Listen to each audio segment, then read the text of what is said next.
Good afternoon, everyone. My name is Morgan Vaughan. I am here on Facts at 5 at LTV on Tuesday, April 7th, and I am here with Chrissy Sampson, a reporter from the East Hampton Star. Hi, Morgan. Who has been sitting in this week and last week and has been completely saved my life, and it's been fantastic, and she's a wealth of local information. So let's start off with your local information for today. So this is, according to the East Hampton Star, there is now a second East Hampton Town police officer recovering from COVID-19. Chief Michael Sarlo says, "We have been very cautious in monitoring the temperature of all department employees at the beginning and end of each shift, and frequently reminding them to be aware of any potential symptoms. This is because a second officer tested positive. We don't know his name, but we do know that he is self-quarantining at home after experiencing mild symptoms." Okay. But he is, on the road to recovery. And just to put this in context for you, Suffolk County Executive Steve Vaughan today announced that 56 Suffolk County police officers have tested positive for the virus. Wow. So, and they don't track the number of people who have tested negative. They don't track the number of overall cases, tests given up to police officers each day. But, they did announce that number. I should say, actually, that came from the police commissioner, Geraldine Hart. Okay. Not Mr. Balone. But that's a little context for you here in East Hampton, where we have 2 officers recovering. Well, they're certainly out and about with everybody all the time. So they're on the front lines, like we were saying about the medical workers and other people. So we obviously hope they recover very quickly and well. Yes, absolutely.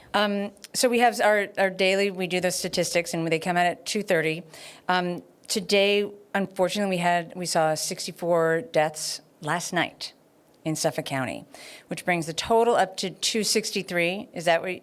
263 for Suffolk County since the beginning of the COVID-19 outbreak. Yes. In East Hampton, we have 66 cases. Southampton, which is obviously much bigger, we have 216. And this is, yesterday I remember that we said 60 in East Hampton and 199 in Southampton. So every day we're getting more and more. And we have more than 15,560 cases across the county overall. Wow. It's a staggering increase every day. And, fortunately, Mr. Balone today reported that we still do have hospital beds, oh, listen to me, hospital beds that are keeping up with the capacity, right. With the influx of patients so far. So far, so good. And we've been hearing about, hopefully we're reaching the apex in New York and its environs, that we will be either steady and not see this growth. But, I say a number like 264 people, and each one of those people is attached to a bunch of other people who are grieving. And this has changed every way that we're grieving, that we have funerals, that funeral directors are overwhelmed. I mean, it's a really tough time. It actually absolutely is a tough time. And one of the things that Steve Balone, our county executive, said today is that they're increasing morgue capacity, which is kind of an awful thing to have to think about. They've actually purchased a temporary morgue facility, like a refrigerated tent or something like that he was talking about today. And the other thing that he was saying is that we don't know if this is the apex or for sure. It seems to be approaching a plateau, but he said the data in Suffolk County specifically does not yet indicate that we are in that zone yet. And moreover, we're not supposed to, I remember I read this morning that that's not real data because the deaths are not about the contraction. So we are not supposed to lighten up on our social and physical distancing at all. Right, This is not, we're getting, everybody wants this to be over. Everybody wants to have this behind us, but we cannot do it yet. Right. Okay, we're trying to be so, upbeat, but it is not easy. I'm feeling it today a lot. I really am. I think everybody is. It's getting to that point where it's not new, and so it feels overwhelming, which leads us to a story that I was hoping was not going to be this story. I thought that when the restaurant industry, when all of our friends and our favorite restaurants went to takeout, that was going to save them. But according to this story, that is not actually quite the case yet. Right. The Express News Group, which is the East Hampton Press, Southampton Press, and Sag Harbor Express, our good friends over there reached out to 50 restaurants this week. 40 of them responded saying that they have had to do, most of them have had to do significant layoffs, Right. unfortunately, that the takeout business alone isn't enough to sustain them to the same level that they had been operating at before. Yeah. I mean, can you imagine the difference also? I mean, we don't tip. We don't have 4 people going out at once. You get something for your family. It's just a very different on many levels. But that is Yeah. really unfortunate news. You know, for example, the Southampton and East Hampton Press reported that the Honest Catering Group here in East Hampton, that's Nick and Tony's, Coach Commodore Town Line, they saw an 80% drop in sales compared to the same time period last year. Wow. And that's winter sales, Winter too. sales. And, as a result, I know Mark Smith at Honest Catering Group, he had to start a relief fundraiser, crowdfunder for his employees who he's had to lay off. And it's a very sad time, and particularly in an area like ours that is so heavily dependent. I mean, there are iconic restaurants Right. out here, Right. and we are so focused on the hospitality industry. Right. And when that suffers, it's a real economic barometer. And we're hoping that the CARES Act will offer some help, including the payroll protection program. But with a lot of these hospitality, we might just have to wait and see what happens when it's going to... So I have another question, and I posted this on Facebook last night. So I'm supposed to stay in. I'm not supposed to go to the grocery store, and yet I cannot order any food. I can stop, and like last night, I stopped by one of the restaurants that did takeout, and I got something on my way home from here, which is the only place I go all day long, here in my house. But in terms of the supermarkets, I'm hearing from that there's all sorts of, we're supposed to be able to get delivery, but where? So one thing that I do want is for anybody who knows about where you can get a supermarket to deliver and what that is in supermarkets, let us know here at facts@ltveh.org, and we will post that. We'll post that for anybody because it has been a frustration for me. I don't want to have to go, but I also wasn't prepared with the week's food. And nor did they recommend Right. buying weeks worth of food. We're not supposed to be hoarding because the supply chains are supposedly intact. I think it's now more about how do we access the food without actually going to the stores, which we are now being told this week particularly Right. don't. Well, I know that the other day I stopped by someplace to get some laundry detergent, and I was like, I was there for something else. I forget, but I saw that they were putting up laundry detergent. I'm like, whatever. I'm not going to get this right now. And the next day I went, and it was all gone. And I was like, really? Everybody needed to buy all of the laundry detergent in the place? That doesn't seem. Maybe I'm being unreasonable. That could be a fact. But it just seems that everybody should chill a little bit. However, I do want to know where we can order all this food. Yeah, that's definitely something we need to find out. So email us, facts@ltveh.org, when you know of a resource for us, a local grocery store delivering, a national grocery store delivering, even up island. I've heard some folks have access to some places who will come out here from up island. And I've gotten some Facebook messages from people who say, and we'll add that, but I mean, Peapod, Fresh Direct, none of the ones that I use in the summer are working right now. It's a pretty first world problem, but it's a little frustrating. I know. And another first world problem, I think, if we can use that phrase, if it's PC. Oh, we can. Should short-term rentals be temporarily banned out here? This is a discussion happening over on East Hampton Patch. Yeah, I saw that. I saw that Southold, I think, is thinking about temporarily halting short-term rentals. Right. And, Patch editor Lisa Finn, who is a good friend of mine, she looked at Airbnb this week and found quite a few rentals still available, still posted. So in East Hampton Town, we're not even supposed to have Airbnb. You can, I think, do short-term rentals twice a year. Twice a year, okay. As long as they're not for more than 14 days or Okay. something like that. But, in Southold, even if a temporary rental ban was enacted, The supervisor, Scott Russell, wondered whether it would be meaningful enough for right now. His quote was, "Renting during this crisis is inexcusable and puts money before the health, safety, and welfare of the community." Wow. And, it's actually, there's some statistics out there from the real estate website Out East. Again, this is from an East Hampton Patch article.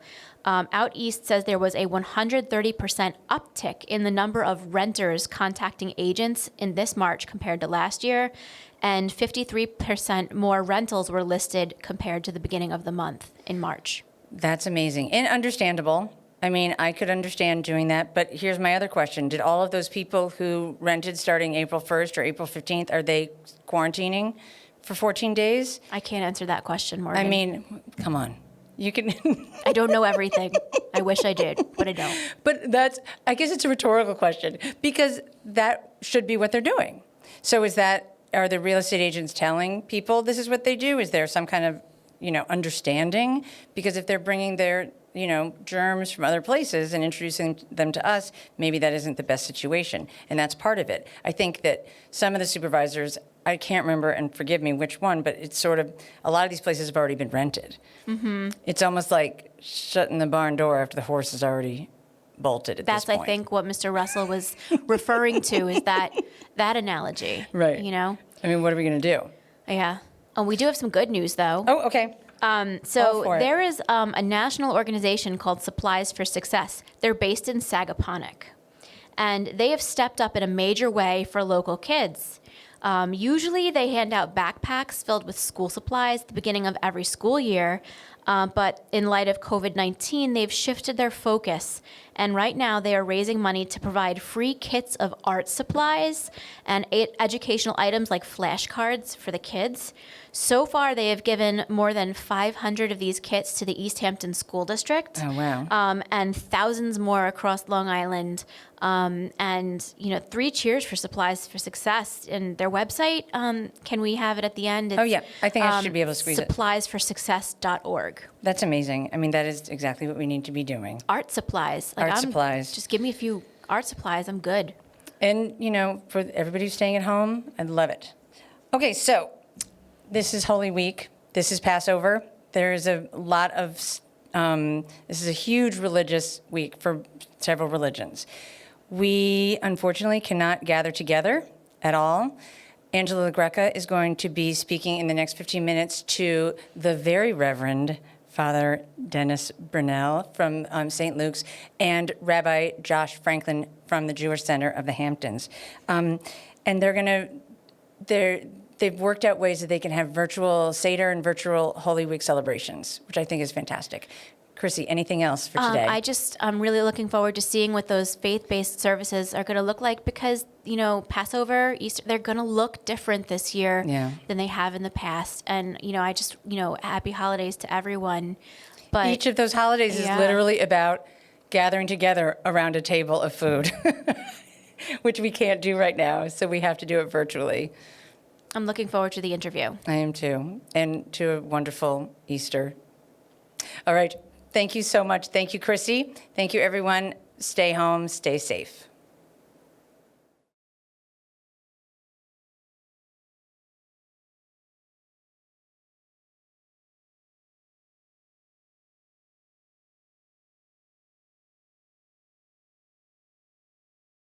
As we all know, this is a very special week if you are religious. And we have 2 of the leaders in our community in East Hampton here with us to talk about what it's like going into this very holy week for those who observe.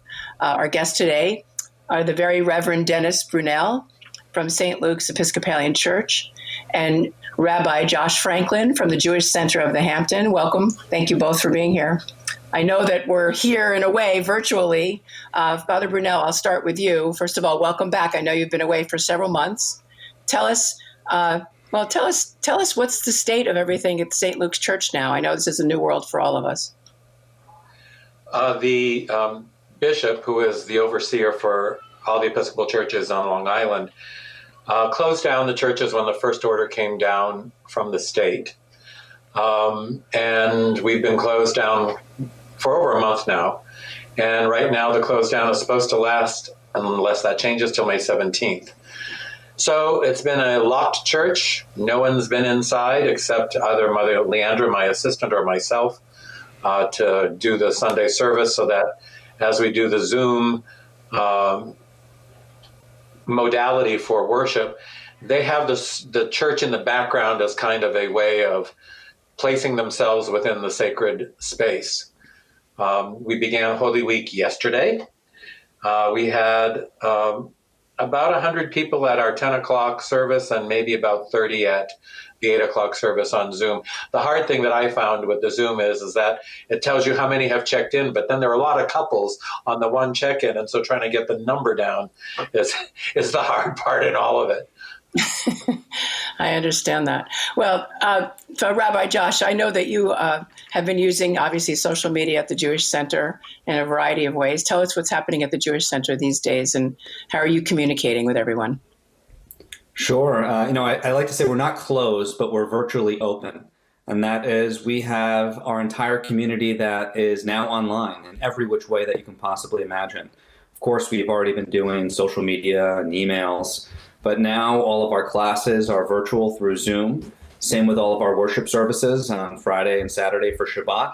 And this week we're doing, for the first time ever, Zoom Passover Seders. Passover is the time of the year where we normally gather with our family and our friends, and tables can be as big as 20, 30, 40, maybe even 50 people. We normally do a second night Seder in our sanctuary, and clearly none of that's happening this year. Families are apart, but we're going to try to be at the very least virtually connected to one another. We've been doing the best that we can, and it's a new medium from which we are forming community. How is that working out? Are people enjoying it? It's different. I think right now the world, and I'm sure you'll see it in the Episcopalian Church as well, there's a need for spirituality right now amidst this crisis. And so one of the things that we've been finding is that virtually our numbers have gone up tremendously. And it's not just that we have a larger base to draw from because we're drawing virtually. I think that it's more people need to engage because there's a spiritual void and there is emotional health concerns that are going on within the community right now. And that's why we're seeing an increase in participation. We're seeing tremendous numbers on Zoom. In fact, we've had to upgrade our account in order to accommodate the number of people that are joining us. Father Brunelle, in terms of people who wanted to go to communion, obviously, or obviously in confession, what do you say to them? It's so hard now. Well, we don't have the amount of individual confessions that, say, the Roman Catholic Church does. Within our service itself, we do have a confession, a general confession, and an absolution. So that's always part of our service, so that's not an issue. I can tell you that while I was up in New Hampshire on sabbatical, I had family members that were in the process of passing, and this had already started, and it ended up dealing with them over the phone. I know that a dear friend of mine who's a member of this parish, she passed, and I had to deal with family members over the telephone as they're going through this process of the matriarch dying and what do we do. And the reality of today's society is in one way, thank God for cremation. So that way a service can be postponed enough time so that when we can gather together in physical proximity, that is able to be done. I think if there's anything, and I'm sure Josh feels the same here, is that community has so involved that proximity of people being together and celebrating their faith together. Our Eucharistic service, the Passover meal, the Seder, the Shabbat, it all really entails us being together as a community to being able to uplift. And this presents a challenge to that physicality, to one of how we can be together over a medium such as this. I know that on Sunday, the number of emails that we received today about being able to do Palm Sunday and Passion Sunday for us, right, entails a procession, which entails waving the palms, not being able to do that. But yet the people's response back has been, thank you. It helped me get grounded again. This is the first Sunday in this week that we hear a passion narrative from this year was Matthew. And part of that narrative has some glimmers of resurrection running through it, even as we're listening to the passion story of Jesus. There are several times where the resurrection is hinted to. And so what I tried to do is use that even in this hard time, even in this moment when things are so difficult, there's still hope for the future. There's still the possibility of new life.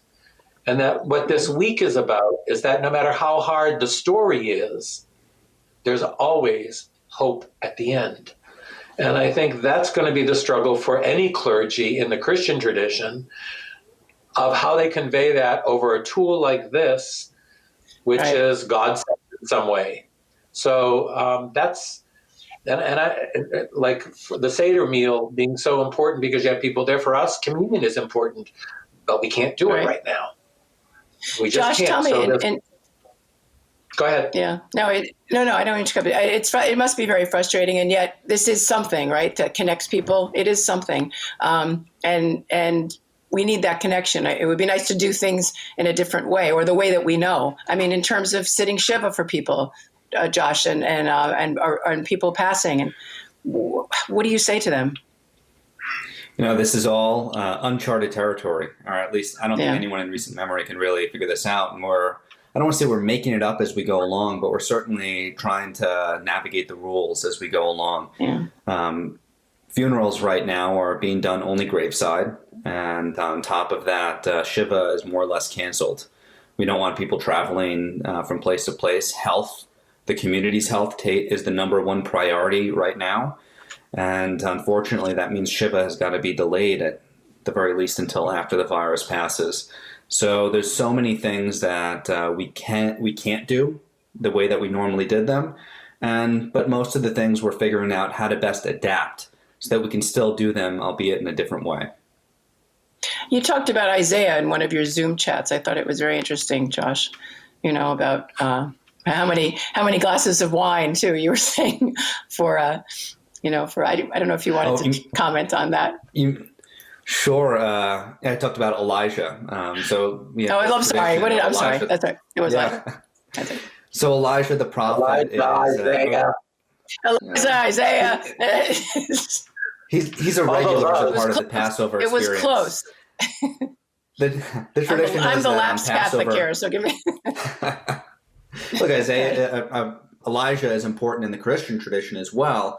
But according to the Jewish tradition, Elijah is going to be the harbinger of the coming of the Messiah, but serves another role as well, which is Elijah brings good news to us each and every year. And one of the things that we do at a Passover Seder is we open the door to Elijah, and we leave a cup of wine out for Elijah to come be our guest at a Passover Seder. This year, we're pretty much closing off our doors to any guests, but we are hoping that Elijah does bring us some good news this year, because we all really do need good news amidst the time where when you turn on CNN, NBC, Fox News, whatever it is, whatever media outlet that you watch, good news is scarce and hard to come by. Or LTV. It's very I didn't want to go challenging. There, but sure. Yeah. No, it's rough. In terms of the actual services coming up this week, if you could each talk about what times you're doing things and what exactly is happening. Father Brunelle, you want to go? Well, our next service will be Monday, Thursday, Holy Thursday at 7:00 in the evening. We'll be doing our service via Zoom. The address can be found on our website, the link, I should say. And in that service, I've asked people to set aside a small bowl of water and a towel, a piece of bread, a cup of wine, and other foods that they might use at Easter time. And during the service, we'll have, instead of the washing of the feet, which is part of the Christian tradition based on John 13, we'll ask them to wash the hands at home. Then instead of the Eucharist, what I'll do is have an agape meal, as we would call it, where they would hold up their bread, and at that time I would say a blessing over the bread, and the same thing with the wine, and then whatever foods they want to use at Easter time, doing that same thing, a blessing over that food. On Good Friday at 12 noon, we'll have our service. Again, it'll be in the church, and Mother Leandra and myself will be sharing that service as we contemplate that moment. For us as Christians, that was extremely important. And then Easter Sunday morning at 8 o'clock and 10 o'clock, we'll have our Easter Sunday services with hymns, and unfortunately, no Easter egg hunt or any of the other stuff that's been part of the tradition here in the past. But we'll celebrate the best we can and get through this because there is new life yet to come. Great. Rabbi Josh, tell us what's going on. So on Wednesday night, we are having our first Passover Seder at 5 p.m. You can RSVP on our website, and then you'll receive a link from after you RSVP. We have a second night Seder on Thursday night, also at 5 p.m. We'll have a Passover service on Thursday morning at 10 a.m. And our typical Shabbat services are happening also via Zoom. Links are on our website, 6 p.m. on Friday night and 10 a.m. on Saturday morning. And you're still giving some lectures via Zoom as well, Josh, right? Yeah, I for anyone who's interested, I do teach a class in the history of anti-Semitism. Reverend Brunelle and I actually taught a class last summer, and we're planning on teaching a class this summer together as well, though we haven't quite figured out the topic. And I hope it doesn't have to be on Zoom. I hope we can actually do it in person. But if need be, careful with Zoom. I'm sure we're going to teach it on Zoom. Yeah. Okay. Be careful. There's been Zoom bombing. You know that. Satan has went to Zoom sometimes, so be careful. Yeah, I'm sure you're aware. We're aware. We've been increasing our privacy measures. Before we go, I just want to give you each an opportunity to address the community, obviously, which is we need you. We need you. We need leadership, and we need spirituality. And I know, Father Brunelle, you talked a lot about gratitude, but just to give us some thoughts about how people stay strong in times this is really, I mean, we've been through a lot of things, obviously, but this is tough on every level for everybody. What do you say? I mean, I do talk about gratitude because I think that is, for me, at least in my life, has been a sense of hope. Paul in his scripture says, rejoice in everything. Again, I say rejoice. And that's kind of hard to do when you're in a hard situation like this, or when you're feeling isolated or filled with fear. But yet, if we allow the fear to take over, then we allow hope to die. And so my expression to people is look for those bright moments in a day, whether that's a sunrise or watching the flowers blossom, or it's hearing the birds chirp, or it's maybe someone has done something good for you. I mean, I look at the people that we're helping out with through our outreach programs still, the people that we telephone that aren't even members of our parish, but yet we know that there's a need. Those are hopeful moments. Those are what I would call resurrection moments. And each act of kindness that we do will help dissipate the despair and that lack of and it'll help get rid of that isolation that we feel. So my word to the community is keep your head held high and keep on giving thanks to God for the little things that you have and have been given to you, and then pass that on. Be kind to someone else. Yeah, I hear a lot about that, especially in the community in East Hampton, people leaving food anonymously at other doors that, if they're delivering for someone, and I've never talked to so many people in my life and right during this period of time, and just checking in on them. Rabbi Josh, what do you say to congregation, people who really need to find strength? I would remind everyone, it's obvious, I think, that we're going through a physical health crisis right now with the virus that is affecting so many people. But I would say that simultaneously, it's causing an emotional health crisis and a spiritual health crisis. And those are two things that often go overlooked. And our community out there, of course, stay safe, stay physically distanced from everyone, but stay socially connected to the people, to your community. And there's a couple ways that you can do that. Of course, now is the time to make all of the phone calls that you have put off for a long period of time in your life, connecting with people who you should have connected with long ago and reconciling with them and fixing relationships that might have been a little bit strained. But it's also the time to stay connected to community. And I think people are realizing that now more than ever. Community keeps us grounded. Community helps us during the most trying times in life. It'll help us through whatever personal crises we might be going through, and it'll certainly help us through the current crisis that we're seeing with the coronavirus. So continue to maintain the connections in your life that will strengthen your spirit, strengthen your soul, and make sure to be aware of your emotional and spiritual health in the midst of this virus.